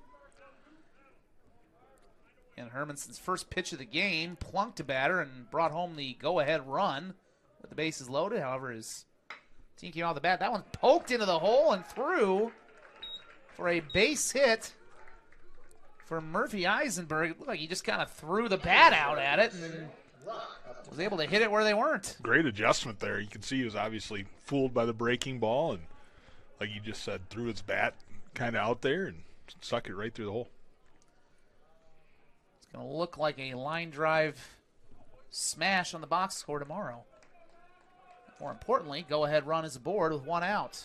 And again, as we always like to reiterate in South Dakota high school baseball broadcast, they only play 7 innings, so what is the 5th inning of this game is essentially you're basically in the 7th inning of a normal high school or of a normal college or professional game.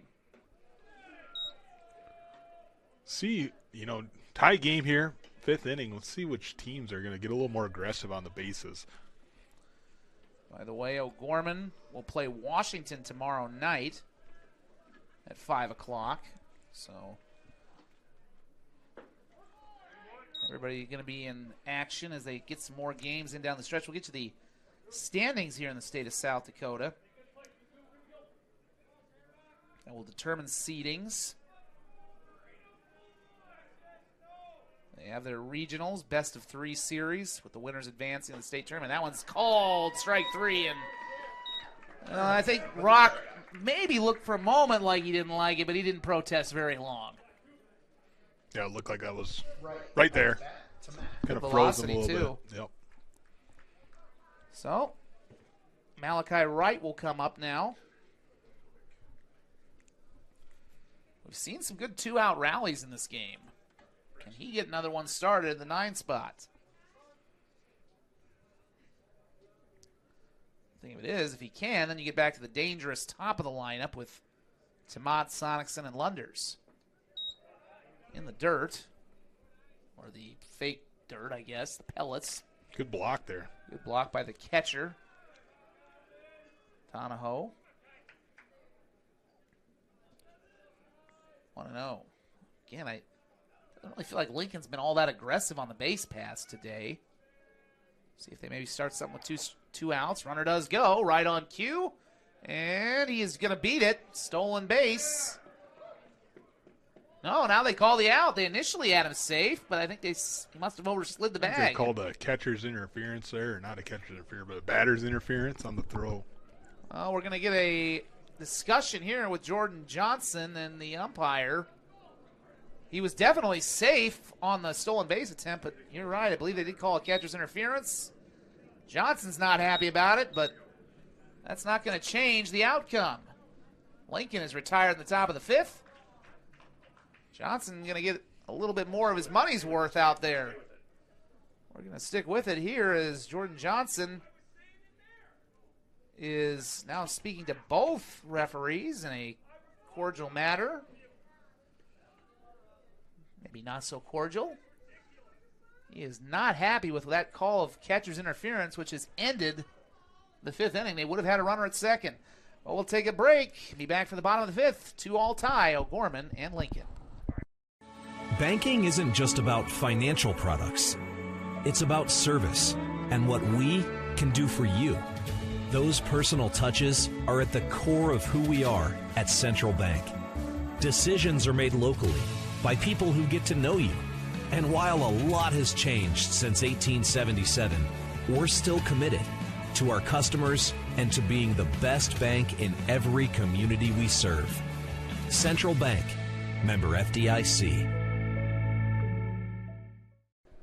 Well, if you don't think these games get intense or there isn't some rivalry, just look at the way that last inning ended, and Lincoln head coach Jordan Johnson getting up close and personal with the umpires after the interference call right there. And I think you can see it right there. The batter just, I kind of agree with that one, honestly. It was a great shot. You saw he did a check swing, and then as the catcher went to throw, he actually did almost like another check swing and hit the catcher. Kind of leaned into him a little bit. Yep.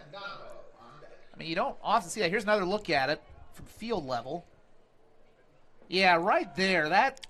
And that's tough because I know as a hitter, he wasn't trying to do that. He was trying to get his timing down again, and it just happened that the catcher was going to make the throw on that. It's probably the right call, but tough there for Lincoln. Yeah, not intentional, but still, it definitely, when you saw the overhead look, it did look like it impeded him. Because if he gets a cleaner throw, he might have had him. He might have gotten the out at second base. They did get the steal. It was really close.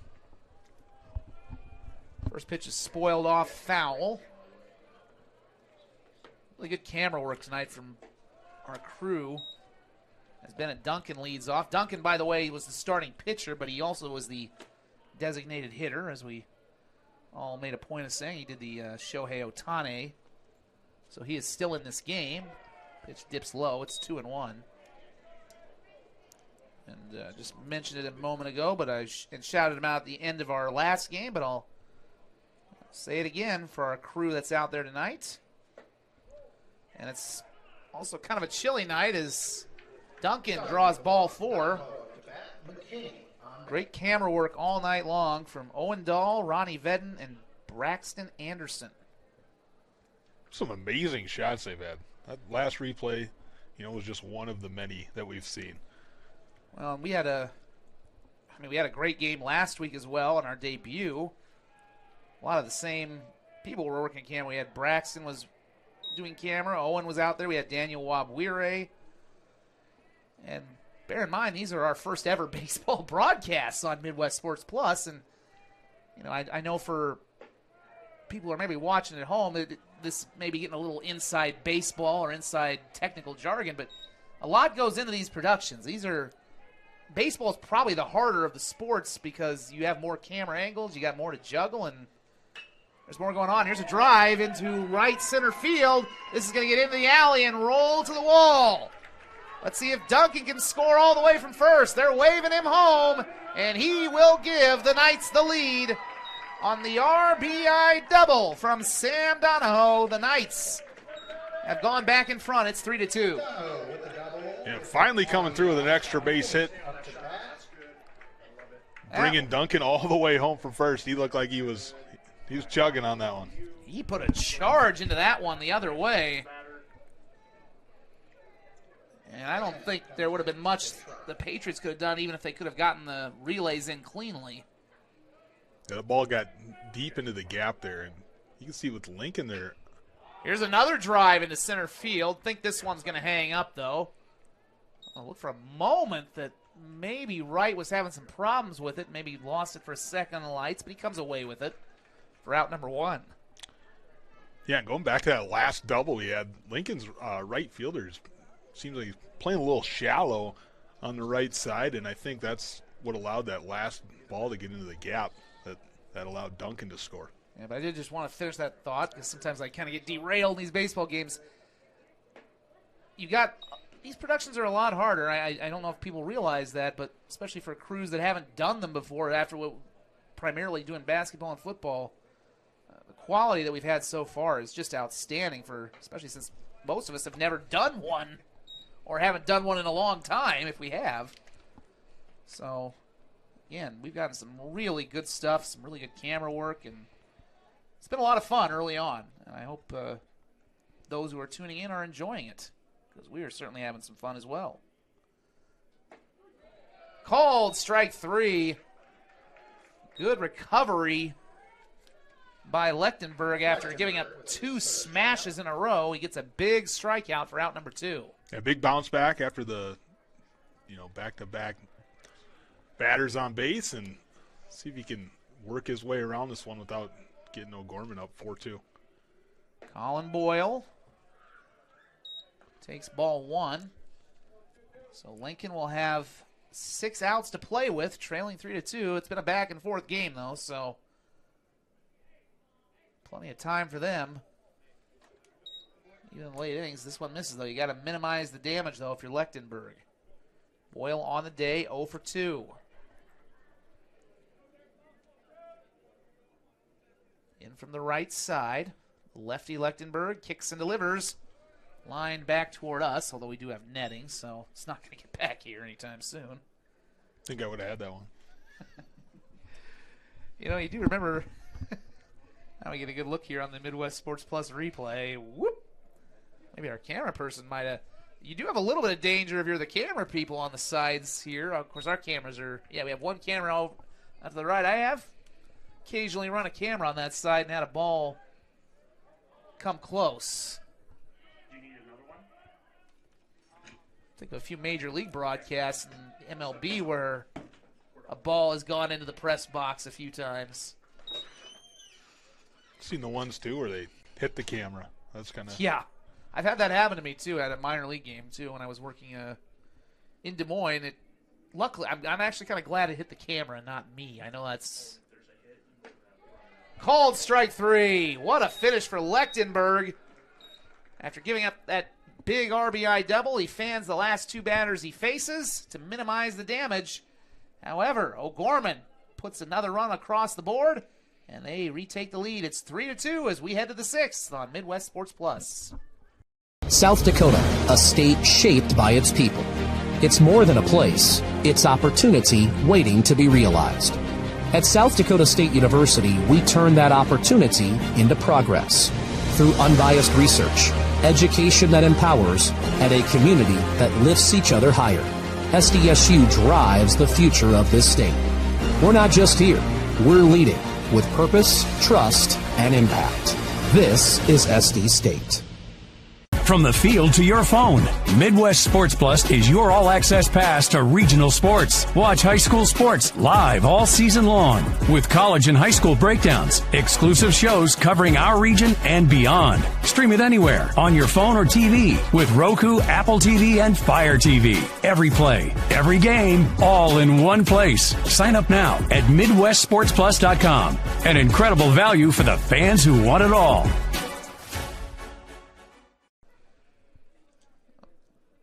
Back and forth battle at Ronken Field. O'Gorman leads 3-2. Each team has traded leads. We've had a couple of ties. Of course, it's a busy night in the sports world, locally and regionally. The Minnesota Timberwolves playing Game 6 of their series with the Denver Nuggets in the Twin Cities. A couple of Game 6s, actually, in the Twin Cities. Timberwolves right now in the second quarter leading Denver 48-42, trying to close that series out without Anthony Edwards and Dante DiVincenzo. If they can't, they'll have to go back to Denver for Game 7. And that plunks another batter to Matt. He's been on earlier with a walk. Takes one for the team, and their leadoff man is aboard as Lincoln looks to tie this game up. Yeah, and just like that, now you got your leadoff guy on. Let's see if he's going to be aggressive here. Now trailing 3-2 in the sixth. They're going to try and get him on the run here. Of course, in the NHL, the Minnesota Wild have actually closed their series out. The Wild are advancing in the Stanley Cup playoffs for the first time in, I think it's been about a decade. And, well, if you're a longtime Minnesota hockey fan, I think I can get away with saying, well, I'm not going to say it on air, but Norm Green was not a good person. So his Dallas Stars, the former Minnesota North Stars, lose to the current Minnesota hockey team as the Wild closed out Dallas tonight 5-2 in Game 6. So Minnesota will advance to the second round. They'll play the Colorado Avalanche. They go from one rivalry with the former Minnesota North Stars to another as the Avalanche and Wild have a lot of playoff history. 2 7-game series, a 6-game series, so that'll be fun to watch. But yeah, congrats. So far, 1 of 2 in the Twin Cities tonight. Timberwolves can make it a very happy night if they can finish the deal as well. Don't forget about those Twins. A little early, but I think a lot of people have forgotten about them based on I know. I think that's a little more on the poll ads, though. As finally got Matty a win, Zimmer though. would say. Yep. MLB scores tonight. More important things right here. Another one fouled back behind us, levels the count up. 2 balls and 2 strikes to number 2, Opland Sonicson. He's 0 for 1, drew a walk in the third inning. And if you're wondering, the Twins got a 7-1 victory tonight at home over the Blue Jays. So technically 2-0 for the Twin Cities teams tonight. This one's blooped into shallow center into the Bermuda Triangle. Could be a tough play. Oh, what a nice grab by the second baseman, Son, falling on his backside, but securing it for a big first out. Wow, what a play. Go, like you just said, the Bermuda Triangle there. Everybody's hustling for that baseball.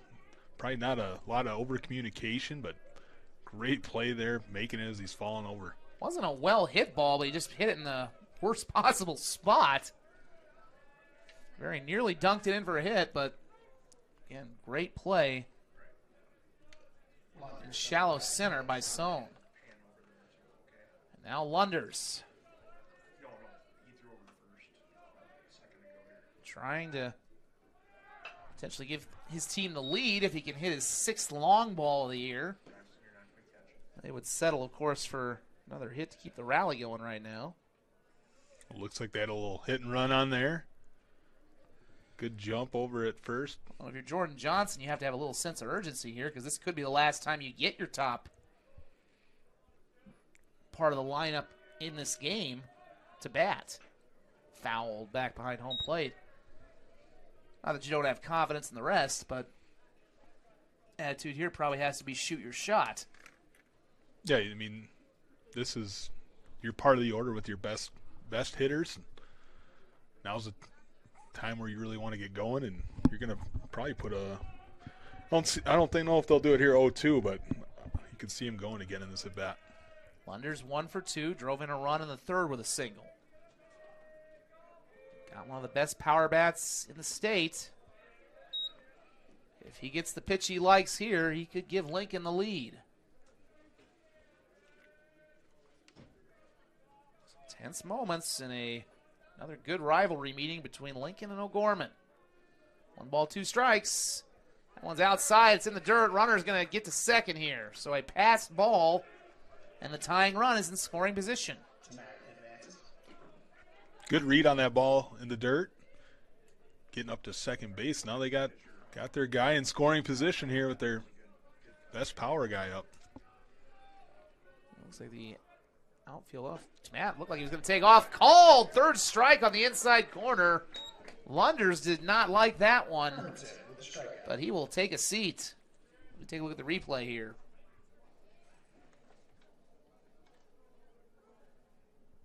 Well, it definitely looked like it was within the strike zone. We just don't know if it was how much of the inside corner it caused. Good spot up there by Hermanson to get the big strikeout in the second out of the inning.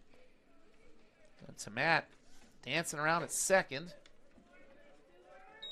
Oh, there's a late strike 1 call with Cooper Hicks up. Hicks was plunked.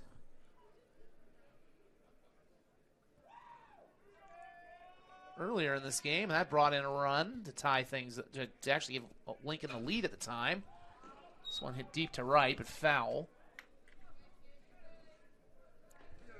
Otherwise, 0 for 1 in the game.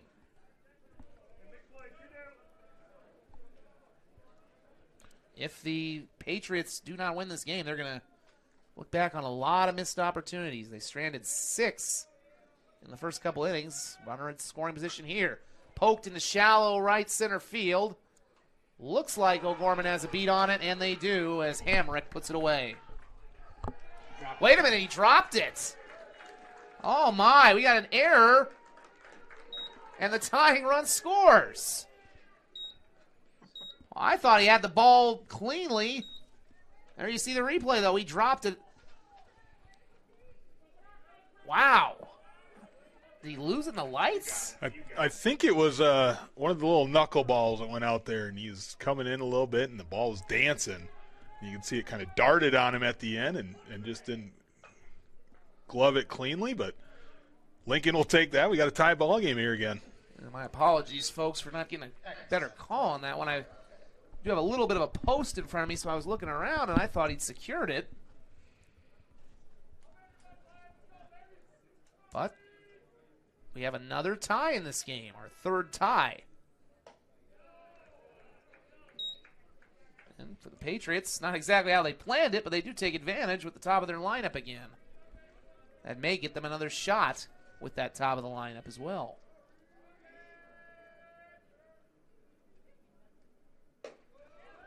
And runner dancing up there at second base. Hicks. Nothing on yet. Count is 2-1. Unearned run has tied this game. Can the Patriots pull ahead? In foul territory, that'll be out of play. The first baseman unable to get over.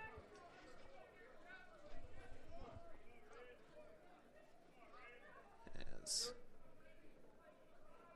Lincoln bids for the lead with Reed Atkinson. He's 0 for 3. Now would be a good time for hit number 1. He's got a nice little beat on the ball. Just needs to straighten it out. A couple of good fouls here. Yeah, he's on it. Just got to get his timing down. See if he can drive something through the right side here. Yeah, there's a shortstop shading a little bit up the middle. He swings through that one, though, and that'll retire the side. here in the bottom of the fifth. However, an error in center field has allowed Lincoln to tie this game. Our third tie. Fittingly, we are tied at 3 as we head to the bottom of the sixth. O'Gorman coming to bat on Midwest Sports Plus.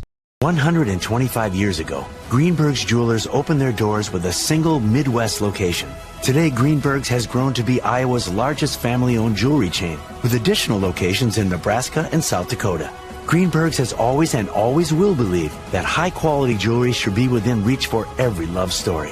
How do they accomplish this? Over 125 years of buying a lot of diamonds and selling a lot of diamonds. Greenberg's Jewelers, where every diamond tells a story.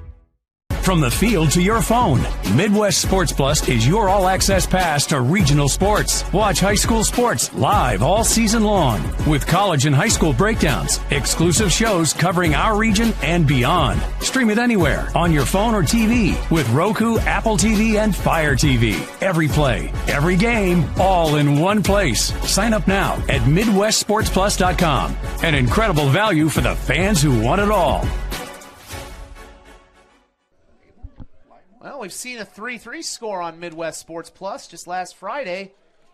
That game ended in a walk-off home run for Wyatt Woodwicki and Harrisburg's 4-3 victory over Brandon Valley. Could we be headed for something similar tonight? In the south central part of Sioux Falls, campus of Augustana University, Ronken Field. O'Gorman, the home team on the scoreboard. All square up. I'll take this opportunity to tell you that this copyrighted telecast is a presentation of Midwest Sports Plus. In Forum Communications, reuse of this presentation is prohibited without the express written consent of Forum Communications. Of course, you can replay this broadcast or any of our broadcasts. This one's driven into right center field. It's going to get up and over the right fielder's head and roll to the wall. It's going to be a lead-off double for O'Gorman's. The Knights are off and rolling. That's a pinch hit leadoff double for Joey Leibel. Leibel with the double. Canfield. Not a bad way to insert yourself into this ball game. Great managerial move, bringing him in off the bench, coming through with a leadoff double here in the bottom of the sixth. Leibel pinch hitting, by the way, for Gavin Hamrick, the center fielder. So we'll see if now Hamrick's actually back in to run on the bases. So you got to love the courtesy rules in high school. Now Canfield. Wonder if he might bunt here to try and move him over to third. That is what he's doing, and it's a pretty good bunt at that. Pitcher Lechtenberg fields, fires to first, but that will allow Hamrick to take third. Perfectly executed sacrifice. Yeah, great job squaring early, getting that bunt put down. Good coverage by Lincoln, bringing in the corners to make sure they get it out, but now we got a runner over at third with one out. Flip back to the top of the lineup. Leadoff hitter Paxton Sohn coming to the dish. I'd say that's one of the lost arts of baseball, but especially at the high school level when you have these composite bats. Driven up the middle, but infield playing in, and the shortstop, Meyer, able to corral it. Well, they played the infield in, and that played to perfection right there. It's out number 2. Yeah, that was hit kind of soft. And that might have been, if they don't have infield in there, first of all, he's going to score, but that might have been a tough play at short. So, Talek Schlimgen going to need a 2-out hit if the Knights are to retake the lead. We've had 3 ties. Each team has had at least one lead in this game. Back and forth battle. That surprisingly, the O'Gorman ace, Bennett Duncan, really didn't have much of a say in. He was done and didn't even make it out of the 4th inning with 8 walks. They struggled, but still did a good job of not allowing many runs to cross there. And then since then, Hermanson's been really good. I would think both these teams have got to be pretty encouraged with the pitching they've had. Beyond that being a little bit of a downside for O'Gorman, some good arms out of the bullpen. Bounce up the middle. Oh, it's off the pitcher's glove. Will they be able to make the play? No. I tell you what, if Lechtenberg doesn't reach out for that ball, I think Meyer would have been able to field it cleanly and get the out. Instead, it's going to be an infield single, and the go-ahead run scores. Knights back in front, 4-3. That's such a tough play for a pitcher. You're making the reaction, but sometimes you got to understand where the defense is behind you. If he just lets that go through, that's an easy play for his shortstop moving towards first base. But just the natural reactions of a ball coming back at you. And O'Gorman takes the lead. Lincoln is going to make a pitching change. That is all for the starter, Lechtenberg. We'll tell you all about it when we return. Knights have retaken the lead on Midwest Sports Plus. South Dakota, a state shaped by its people. It's more than a place. It's opportunity waiting to be realized. At South Dakota State University, we turn that opportunity into progress through unbiased research, education that empowers, and a community that lifts each other higher. SDSU drives the future of this state. We're not just here, we're leading with purpose, trust, and impact. This is SD State. From the field to your phone, Midwest Sports Plus is your all-access pass to regional sports. Watch high school sports live all season long with college and high school breakdowns, exclusive shows covering our region and beyond. Stream it anywhere on your phone or TV with Roku, Apple TV, and Fire TV. Every play, every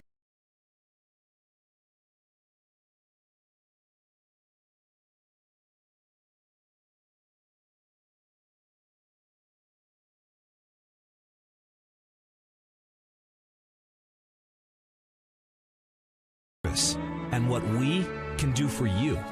Those personal touches are at the core of who we are at Central Bank. Decisions are made locally by people who get to know you.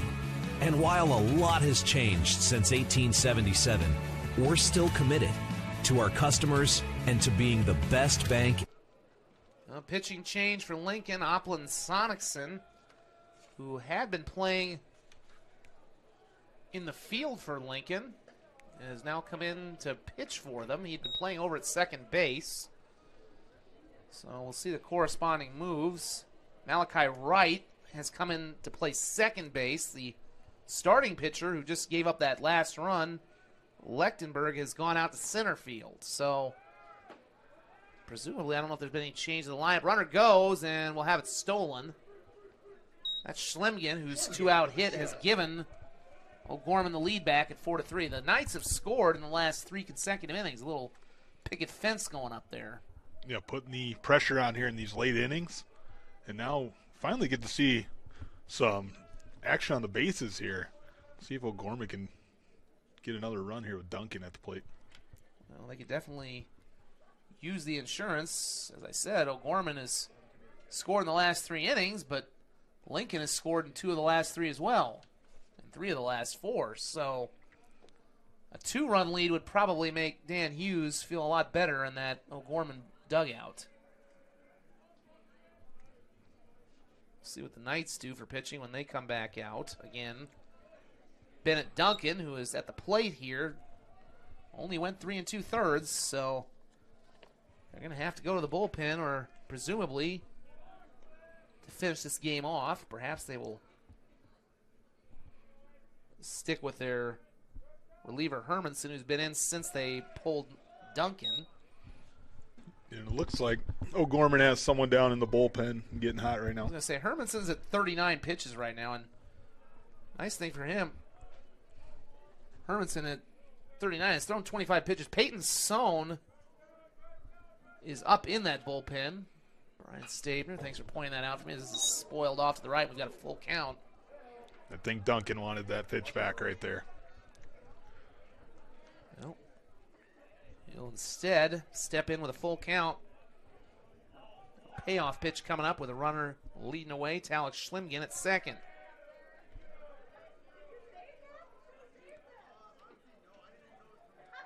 Sonicson to Duncan. Duncan on the day, 2 for 2.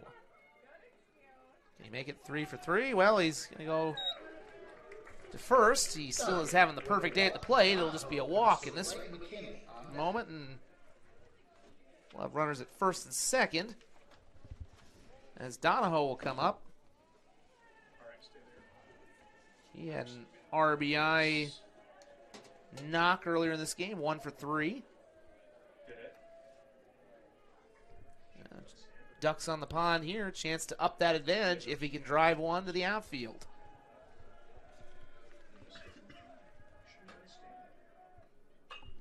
This one driven to the right side, but well foul. We've seen a lot of foul balls to the right side tonight. Well, as we don't have a PA crew here. In fact, we're kind of providing the PA crew, if you will, but no rewards for foul balls tonight, as they told us during the Jefferson game. If they would have said $1, I might have put the headset down and been running around out there trying to. You know, you kind of have to run around out there to stay warm. It's definitely gotten a little bit chillier now that the sun has gone down all the way. Still 44 degrees right now in Sioux Falls as we near the 10 o'clock hour. Weather on the 10s. 4-3 our score. 2 outs. Lincoln trying to limit the damage and give themselves a better chance. This one's back up the middle. Shortstop. Meyer has it this time. Puts it away. And we'll put O'Gorman away, but not before the Knights scratch out another run and retake the lead. It's 4-3. They're 3 outs away. We'll see if Lincoln can rally one more time when we return to the Avera Health Game of the Week on Midwest Sports Plus. 125 years ago, Greenberg's Jewelers opened their doors with a single Midwest location. Today, Greenberg's has grown to be Iowa's largest family-owned jewelry chain, with additional locations in Nebraska and South Dakota. Greenberg's has always and always will believe that high-quality jewelry should be within reach for every love story. How do they accomplish this? Over 125 years of buying a lot of diamonds and selling a lot of diamonds. Greenberg's Jewelers, where every diamond tells a story.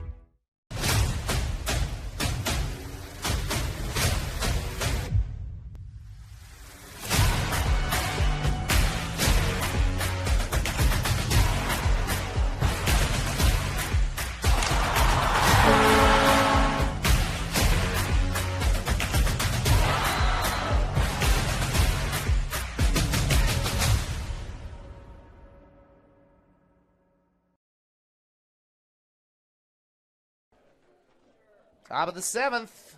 Gorman needs 3 outs to put this one away, but finishing off the Lincoln Patriots has proven easier said than done this one. The Knights have had a couple of leads. Each time, the Patriots have come back to tie.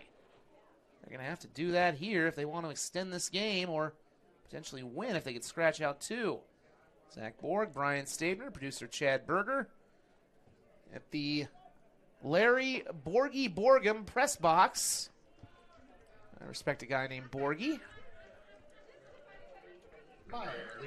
Wrapping up a doubleheader that earlier tonight saw Jefferson defeat Washington 10-0, a game that was closer than that score would indicate. It had been scoreless for 3.5 innings until Jefferson put up a 7 spot in the 4th and ended up scoring 3 in the 6th to put the mercy rule in effect.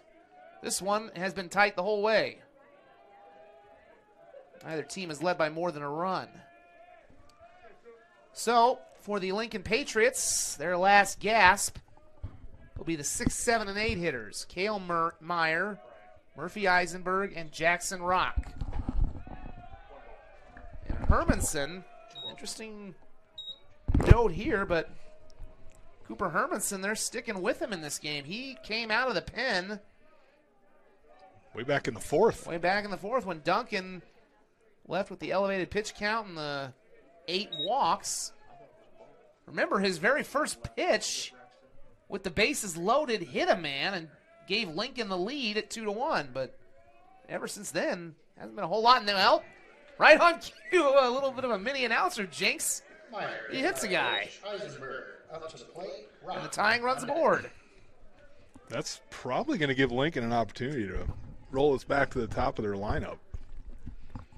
Well, we'll see. They still have to go to the 7-hitter, Murphy Eisenberg, and maybe an opportunity to bunt, although Eisenberg has swung a pretty good bat tonight. I believe he has a hit. I'm taking a look at my box score here, and yep, he is.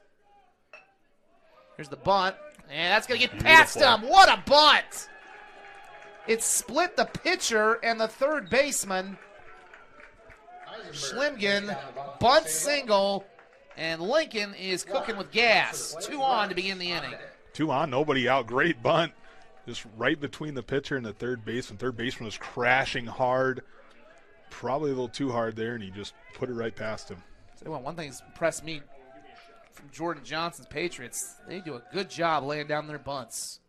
Here they're going to bunt again. Well, right as I say that, it's popped up. Sliding grab by Hermanson. I'm apparently... You're on fire this half inning. Yeah, I guess. My goodness. Right comes to the plate. What I was going to say before that is they get every bunt down, and it's so difficult with these composite bats because they don't deaden them the way wood does. Great play there by Hermanson, making that sliding catch. Great action shot right there. Coming all the way into foul ground to finish that off for the first out. Well, Malachi Wright with a big rip. Nothing to show for it, 0-1. Good news is, unless he grounds into a double play, they can get back to the top of the lineup with Tamat on deck. But the attention at the plate. Right down the middle, 0-2. Boy, The fans didn't like that, but first he's called that spot the entire game, even if that. Well, we're just past 10 o'clock. This game has felt a little like a state tournament game. Swing and a miss. Ran that one back inside, and he could not catch up, could Malachi Wright, and the Knights are 1 out away from putting this in the win column. But they're going to have to earn it as Tamat comes back up. Yeah, if you're Lincoln, this is one of those guys you want up at the plate here in this spot. Can Hermanson finish the deal? He came out of the bullpen when Duncan struggled. First pitch, up the middle, off his glove. It's going to be an infield single. Well, unlike the RBI single that gave Lincoln the lead, I think that one actually did keep it on the infield. If he doesn't get a glove, I think that rolls up the middle and we might have a tie game. Yeah, and good decision by him there. He's trying to make the throw and last second kind of ate it instead of throwing out the first. That would have been a tough one. Could have possibly let it go from at first. First pitch into Oplin Sonicson is inside. 1 ball, no strikes. Bases loaded. You're just calling all the games right now. Bases loaded, down 1 here, 2 outs. I'm calling both games. Different reference there. First pitch, 1-0 pitch is in for a strike to level the count. 1 ball, 1 strike. Lunders is on deck, but he doesn't really matter right now. It's all on Sonicson, and that one missed somewhere. 2 balls and a strike. Well, I guess it is 3-0. I thought the second one was in. It's 3-0. We're 1 pitch away from walking in the game-tying run. And we are tied. This game does not want to end. The seesaw matchup. Back and forth. We get a mound visit, and this may be all for Hermanson. They tried to ride it out with him the rest of the way after he came in the 4th in relief of Duncan. We'll see if they're going to go to the bullpen or just try and give him some words of encouragement. Tough matchup coming up here with Lunders. They're sticking with Hermanson. Well, this is a bit of a gamble right now. As you look at Hermanson, he's up over 50 pitches. Now, he has started games before this year, so they have extended him before, but boy, you've just given up the lead. Now you're facing perhaps the top power bat in the state with the bases loaded. It's been good against him tonight. See if you can get him one more time. Patriot at every station. First pitch. Fouled right behind our press box. Good start.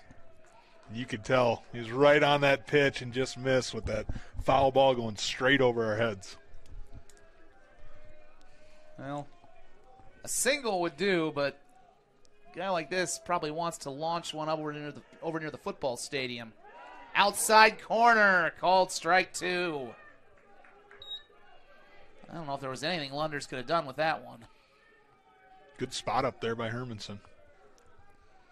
No balls, 2 strikes. 4-4 tie in the top of the 7th. Hermanson delivers. Little high. Good pitch.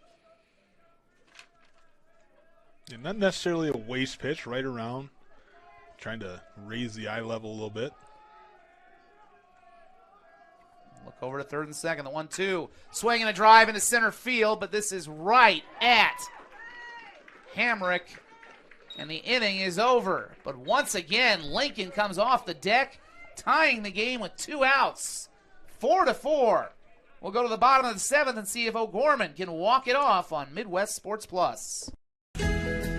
Finding a place to belong is everything. It's where you can make a difference, where you're heard, where you have a team that supports you, and the benefits you deserve. At Avera, you can find that place. You belong at Avera. Apply today. Avera.org/careers. I often say to my students, it's like, here's the project. What would you have to adapt to make this fit the school where you're serving? And we want to help people be better teachers, better leaders, better instructional coaches, better athletic directors. And so the more we can apply the classroom learning to their local experience, the better that's not just going to be for them, it's actually going to be a benefit to their school community. Banking isn't just about financial products. It's about service and what we can do for you. Those personal touches are at the core of who we are at Central Bank. Decisions are made locally by people who get to know you. And while a lot has changed since 1877, we're still committed to our customers and to being the best bank in every community we serve. Central Bank, member FDIC. Well, we had a walk-off in our high school baseball debut on Midwest Sports Plus last week in Harrisburg. We're primed for perhaps another one if O'Gorman can push a run across here in the bottom of the 7th. The Knights and Patriots tied 4-4. O'Gorman has scored in each of the last 3 innings. Unfortunately for them, Lincoln has come back to tie in 2 of them. Swing and a miss here from McKinney, who does have a home run on the season. There's not much wind, maybe a slight breeze, but nothing that would impede the flight of the ball. Inside there to level the count at 1-1.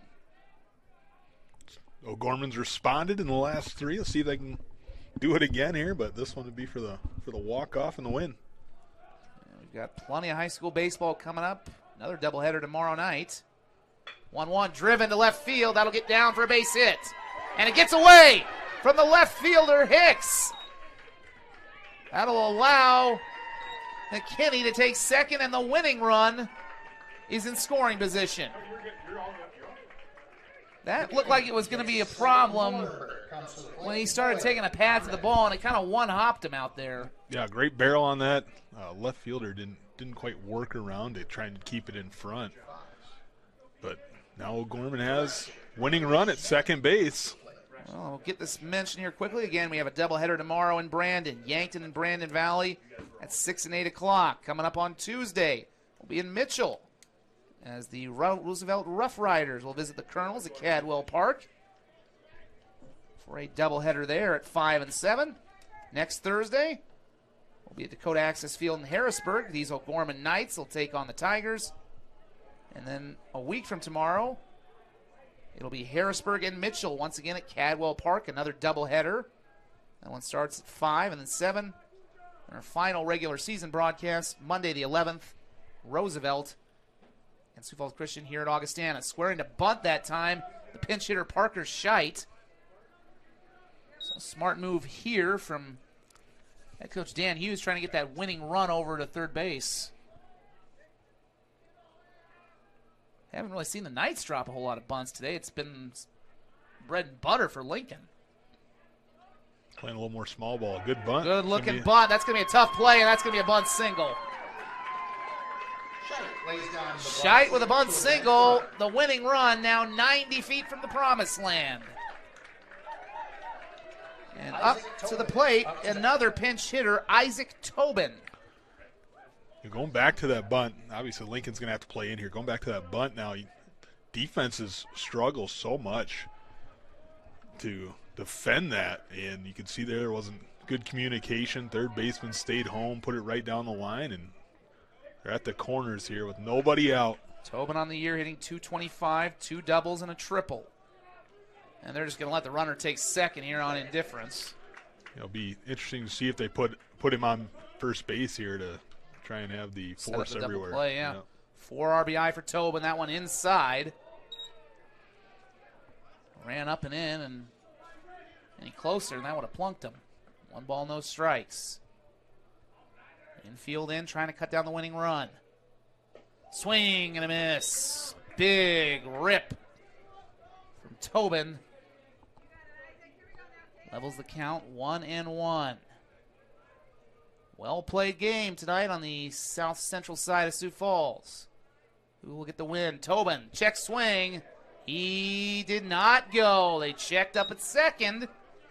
Say he held up. That's almost always a freebie for not going. That's such a hard call for the second base umpire there behind the mound to make a yes or no call on that. Good look on our Midwest Sports Plus cam here. Good call. Okay, 2-1 pitch to Tobin. He gets through. Here comes the run to the home plate, and O'Gorman has won it. A wild pitch. Scoring, Alex McKinney with the walk-off winner. The O'Gorman Knights have taken this one 5-4, avenging their loss 10 days ago to Lincoln. And if we get a trilogy, we might get another good one at the state tournament here in a couple weeks. It's not quite your walk-off homer, but you'll take the walk-off wild pitch there to end it. 2 for 2 on the year, Zach. That's our second walk-off win of the season in 3 games. Alex McKinney, the hero, he started this inning with a ringing base knock, and he ends it. Let's say a pass ball, not a wild pitch, as it went right through the glove of the catcher. And that is how a terrific ball game here at Ronken Field will end. 5-4 the final. O'Gorman takes it in dramatic fashion. We'll be back to give out our St. Cloud State Player of the Game honors and put a ribbon and bow on this one. 5-4 Knights win on Midwest Sports Plus.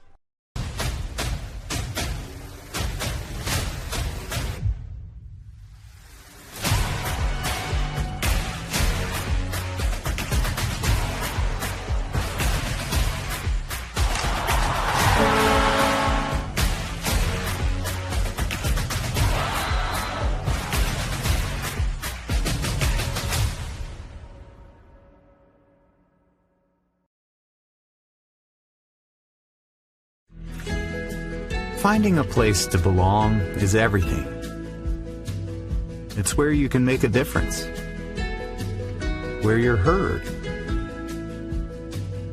where you have a team that supports you, and the benefits you deserve. At Avera, you can find that place. You belong at Avera. Apply today. Avera.org/careers. Banking isn't just about financial products. It's about service and what we can do for you. Those personal touches are at the core of who we are at Central Bank. Decisions are made locally by people who get to know you. And while a lot has changed since 1877, we're still committed to our customers and to being the best bank in every community we serve. Central Bank, member FDIC. South Dakota, a state shaped by its people. It's more than a place, it's opportunity waiting to be realized.